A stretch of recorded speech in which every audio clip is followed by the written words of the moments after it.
IP rights గురించి నేర్చుకుందాము. IP rights మనకు వరల్డ్ ట్రేడ్ ఆర్గనైజేషన్స్ ఒక ట్రిప్స్ ఒక ఉంటుంది.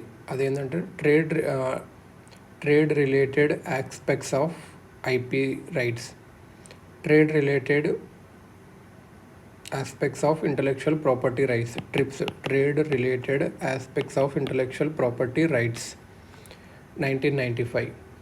ఇది కొన్ని టైప్స్ ఆఫ్ ఐపీఆర్ని ప్రొటెక్ట్ చేస్తుంది. ఏవేవి? Copyright, trade marks, GI, industrial designs, patents, ఐసీస్ని, ఇంటిగ్రేటెడ్ సర్క్యూట్స్ని, ట్రేడ్ సీక్రెట్ని. ఏవేవి? కాపీరైట్, ట్రేడ్ మార్క్స్, ఇవన్నీ ఒకటి చూద్దాము. ఇది ఎవరు బాస్ ఎవరంటే యునైటెడ్ నేషన్స్ ఒక స్పెషలైజ్డ్ ఏజెన్సీ ఉంటుంది, వరల్డ్ ఇంటలెక్చువల్ ప్రాపర్టీ ఆర్గనైజేషన్ అని. అది జెనీవాలో ఉంటుంది, స్విట్జర్లాండ్. డబ్ల్యూఐపిఓ ఇది ఒక ఇండెక్స్ ఇస్తుంది, global innovation index. Global innovation index ఇస్తుంది. ఇంకోటి మర్రకష్ ట్రీటీ అని ఒకటి ఉంటుంది.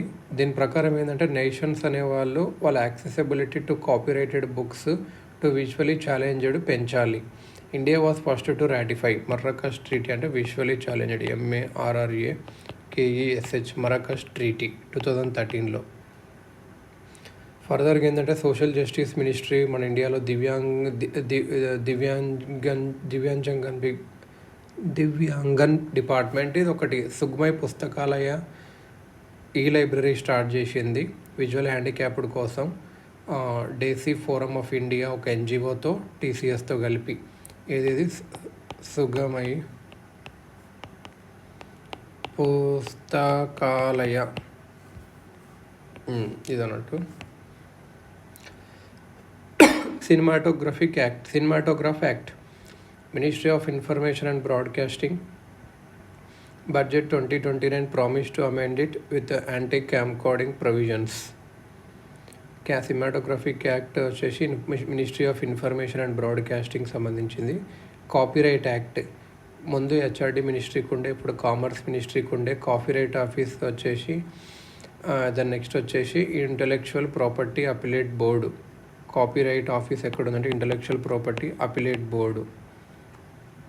Patents act, commerce ministry, controller general of patents, designs, trade marks, PDT, patents, designs, trade marks, controller general. Trade marks act వీళ్ళిద్దరు, patents, trade marks act. Geographical indication acts, registration and protection act. Commerce ministries యొక్క geographical indications registry చెన్నైలో ఉంటుంది, అది చూస్తుంది. Designs act కూడా ఇదే చూస్తుంది, designs act. Semiconductor integrated circuits layout design act, ఇది మీటీ చూస్తుంది, MEITY. Protection of plant varieties and farmers rights act agro ministry చూస్తుంది. Biological diversity act environment ministry చూస్తుంది. పేటెంట్స్లో మనం ఏం పేటెంట్ చేయలేము, కొన్ని పేటెంట్స్ చేయలేని ఉంటాయి. ఫ్రివోలస్ ఇన్వెన్షన్స్ అంటే ఇప్పుడు స్కూల్ బ్యాగు, ల్యాప్టాప్ బ్యాగు, దీన్ని వేయలేము అన్నట్టు. ఫ్రివోలస్, FRIVOLOUS, స్కూల్ బ్యాగు, దాన్ని వేయలేము. ఏదైనా seriously harmful to public order, morality, humans, animals, plants or environment, ఇప్పుడు స్టోన్ పెల్టింగ్ మిషన్ ఇలాంటివి చేయలేము అన్నట్టు. ఇంకోటి ఏదంటే లిటరరీ, డ్రామాటిక్, మ్యూజికల్ ఆర్టిస్టిక్ వర్క్ని, సినిమా, టీవీ షోస్ని పేటెంట్ చేయలేము. ఇంటిగ్రేటెడ్ సర్క్యూట్ అంటే IPR can be registered separately under the semiconductor integrated circuits layout design act, but దాన్ని పేటెంట్ చేయలేము. మ్యాథమెటికల్ ఫార్ములాని, బిజినెస్ మెథడ్ని, మెథడ్ ఆఫ్ ప్లేయింగ్ గేమ్ని అది చేయలేం. కంప్యూటర్ ప్రోగ్రామ్ని, ప్రజెంటేషన్ ఆఫ్ ఇన్ఫర్మేషన్ని చేయలేం. ట్రెడిషనల్ నాలెడ్జ్, ఆయుర్వేదిక్ ఇన్ఫర్మేషన్, దీన్ని కూడా పేటెంట్ చేయలేము. Rearrangement of duplication of known devices కూడా చేయలేము. Mere aggregation of properties of the components, ఇప్పుడు లెమన్, షుగర్, వాటర్, దాని జ్యూస్ ఇలా ఏమంటే దాన్ని పేటెంట్ చేయలేం. ఎనిమల్స్ బ్రీడింగ్, మెడికల్ ట్రీట్మెంట్ని, of a mere discovery of a new form of a known substance which does not increase efficiency, mere discovery of a scientific principle or the formulation of an abstract theory or discovery of any living thing or non-living thing, substance occurring in nature. Atomic energy related ఇన్వెన్షన్స్ని ఇవేం చేయలేము అన్నట్టు. IPR patents కింద compulsory licensing అంటే ఏంటి అంటే, ఒకవేళ patent public interest కానీ ఇన్వాల్వ్ అయితే గవర్నమెంట్ ఇష్యూ చేయొచ్చు government can use manufacture, import or sell a patented invention without the patents owner consent. ఇది WTO ట్రిప్స్ అగ్రిమెంట్ కింద ఉంటుంది. అంటే గవర్నమెంట్ వాడుకోవచ్చు, మ్యానుఫ్యాక్చర్ చేయొచ్చు, ఇంపోర్ట్ చేయొచ్చు, అమ్మొచ్చు కూడా పేటెంటెడ్ ఇన్వెన్షన్ పబ్లిక్ ఇంట్రెస్ట్ ఉంటే.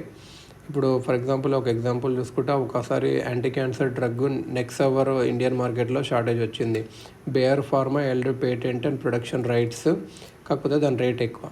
గవర్నమెంట్ ఏం చేసిందంటే ఇండియన్ పేటెంట్ యాక్ట్ని యూజ్ చేసి కంపల్సరీ లైసెన్స్ ఇచ్చింది ఇండియన్ కంపెనీ నాట్కోకి ఈ డ్రగ్ను ప్రొడ్యూస్ చేయమని చెప్పి, తక్కువ రేట్కి వస్తుంది అప్పుడని. కొంచెం రాయల్టీ కూడా పైన కంపెనీకి కట్టమని చెప్పి. యుఎస్యు వాళ్ళు ఇది భయపడతారు అన్నట్టు వాళ్ళకు, ఎందుకంటే వాళ్ళ కంపెనీలు లాస్ అవుతాయి.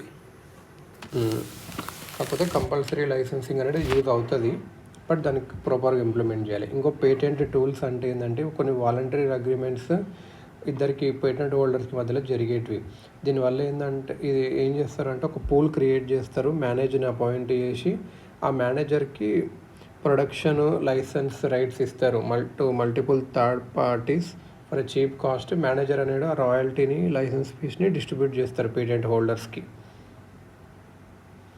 సో ఇదన్నట్టు పేటెంట్ పూల్స్ అనేవి voluntary agreements between 2 or more patent holders.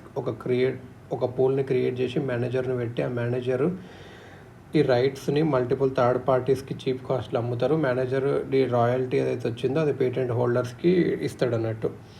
Costa Rica ఇంకా వేరే పూర్ నేషన్స్ అనేటివి పేటెంట్ పూల్స్ పెట్టాలి కరోనా రిలేటెడ్ డ్రగ్స్ అని పెట్టారు, కానీ పెద్ద పెద్ద నేషన్స్ వద్దు అని అలా అని. Trips waiver demand by of India and south Africa. ఒక ఇండియా సౌత్ ఆఫ్రికా ఏం ప్రపోజ్ చేశాయంటే వేవర్ ఇవ్వాలి ట్రిప్స్ అగ్రిమెంట్ నుంచి COVID-19 డ్రగ్స్కి ఆ టైంలో అని చెప్పి. India pharmacy of the world అవ్వచ్చు. ఇండియా స్ట్రెంత్ ఏంటంటే రా మెటీరియల్ ఉంది, వెల్ డెవలప్డ్ పెట్రోకెమికల్ ఇండస్ట్రీ ఉంది కదా, దాంట్లో రా మెటీరియల్ దొరుకుతుంది, వర్క్ ఫోర్స్ కూడా బాగుంది. కానీ ఇప్పుడు టాప్ 3 ఫార్మాసిటికల్ ఎక్స్పోర్టర్స్ ఏదంటే Germany, Switzerland, USA. India 11th rank ఉంది. సో జర్మనీ ఫార్మసీలో టాప్ ఉంది, స్విట్జర్లాండ్, US. మరి ఇండియా ఫార్మా సెక్టర్ యొక్క వీక్నెస్ ఏంటి అంటే ఇది ఎక్కువ చైనా మీద డిపెండ్ అవుతుంది for sourcing active pharmaceutical ingredients, APIs. API అనేది ఒక కెమికల్ కాంపౌండ్, అది చాలా ఇంపార్టెంట్ రా మెటీరియల్ ఫినిష్డ్ ప్రోడక్ట్ని ప్రొడ్యూస్ చేయాలి అంటే. ఇప్పుడు paracetamol is the API for Crocin tablets. Private sector expenditure R&D మీద చాలా తక్కువ ఉంది మన ఇండియాలో. మన పాపులేషన్ ఎక్కువ, మన డిమాండే మనం మీట్ అవ్వలేకపోతున్నాం ఇలా అని చెప్పి. జీన్ థెరపీ మీద ఫోకస్ చేస్తే బాగుంటుంది. నోవల్ కెమికల్ ఎంటిటీ అంటే drug molecule that is never discovered previously by others. Novel chemical entity మీద రీసెర్చ్ చేస్తే బాగుంటుంది. ఎక్స్పోర్ట్స్ పెంచాలి జపాన్కి, చైనాకి, ఆఫ్రికాకి, ఇండోనేషియాకి, రష్యాకి, బ్రెజిల్కి, లాటిన్ అమెరికాకు. PLI స్కీమ్స్ వాడుకోవాలి ఇదన్నట్టు. ఇక్కడ వచ్చేసి ఒకటి ఎవర్ గ్రీనింగ్ ఆఫ్ పేటెంట్స్ జరుగుతుంది. పేటెంట్ అనేది ఒక స్టేట్యూటరీ రైట్, ఒక ఇన్వెన్షన్కి ఇస్తామన్నట్టు, కొన్ని లిమిటెడ్ టైంకి మాత్రమే ఇస్తాము, లిమిటెడ్ టైం. పేటెంట్ ప్రొటెక్షన్ అనేది ఒక టెరిటోరియల్ రైట్, అది ఎఫెక్టివ్ ఇదే కంట్రీ మీద ఉంటుంది. సో ఒక ఫార్మా కంపెనీ 20 years పేటెంట్ వచ్చిందనుకో ఒక XY డ్రగ్కి ఇండియాలో, others cannot manufacture it during that period.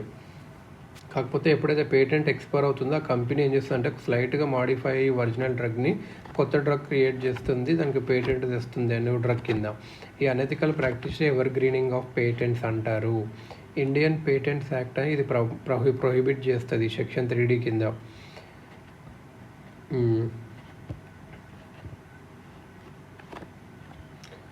ఇలాంటి ఒక కేసు జరిగితే సుప్రీంకోర్టు అలా చేసిందంటే ఇండియన్ కంపెనీస్ని generic version of this anti cancer డ్రగ్ని ప్రొడ్యూస్ చేసుకోవచ్చు, క్యాన్సర్ పేషెంట్స్కి చీప్ వస్తుంది అని చెప్పి.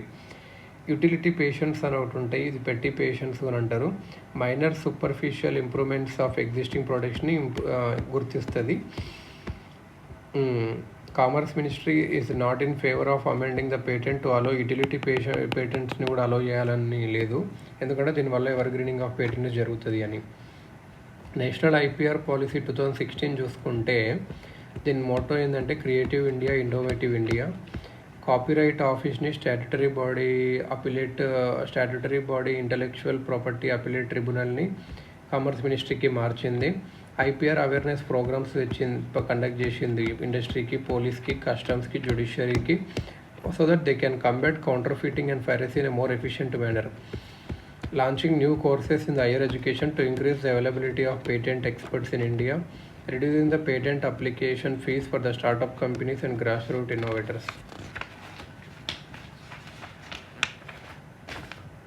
ఇంకా ఇక్కడ ఏంటంటే పేటెంట్స్ అప్రూవల్ స్పీడ్ అనేది ఇండియాలో చాలా తక్కువ ఉంది. ఒక పేటెంట్ అప్లికేషన్ ఫైల్ అయినాక దాని వేరియస్ ఇన్స్పెక్షన్స్కి వెళ్తుంది, patent examiner, hearings and final approval. So ఎన్ని మంత్స్ తీసుకుంటుంది అంటే మన ఇండియాలో 42 months తీసుకుంటుంది, జపాన్లో 15 months తీసుకుంటుంది. With in India months taken to clear A patent application 42 months. Within India, average time taken to clear a patent application, gradually the speed is increasing.